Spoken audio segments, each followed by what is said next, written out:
Assalomu alaykum va rahmatulloh. Yaxshimisizlar? Xudo xolasa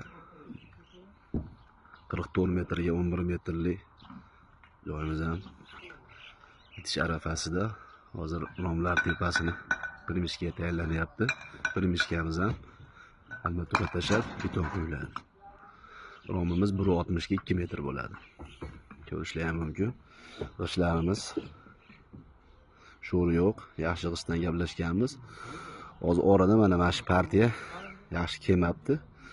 U aniq bu zavodni egalari o'sha orada men bilmayman, jo'natib olishgan aniq, bu narsa oldin ham bo'lgan. Shunga usta birorablar hushyor bo'lish kerak.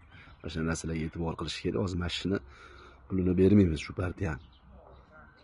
O'rniga boshqa yaxshisidan hozir mana shunaqa urushayotgan ishlarni jo'natib olishadi, xudo xolasa.